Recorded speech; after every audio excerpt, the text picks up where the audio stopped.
மக்களை காக்கும் சப்த முனீஸ்வரர்.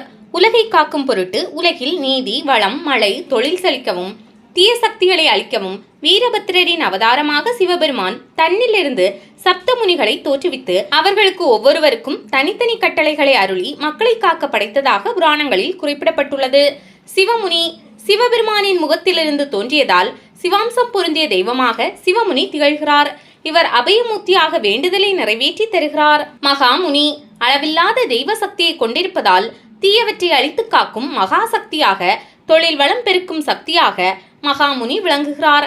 வியாபாரம், வாழ்வில் உள்ள தடைகளை விலக்கி நம்பிக்கையோடு வேண்டுபவர்க்கு வேண்டுதலை நிறைவேற்றி தருபவர் இவர். வாழமுனி வனங்களில் வசிக்கும் காபாலிகள் இனத்தவர் போற்றி வணங்கும் தெய்வம் வாழமுனி. தவமுனி தேவர்கள், ரிஷிகள் மற்றும் யாத்ரீகர்களின் வழியில் வரும் தீமைகளை விலக்கி காக்கும் தெய்வம் தவமுனி. தருமமுனி தரும செயல்களை காத்து தீய செயல்களை அழித்து காக்கும் தெய்வம் தருமமுனி. ஜடாமுனி வனங்களை காப்பவர். ருத்ராட்ச மாலைகள் அணிந்திருப்பவர். நூல்கள் மற்றும் ஓலை சுவடிகளை படைத்து காக்கும் தெய்வம் ஜடாமுனி. நாதமுனி தேவகணங்களையும் பூதகணங்களையும் காத்து ரட்சிக்கும் தெய்வம் நாதமுனி.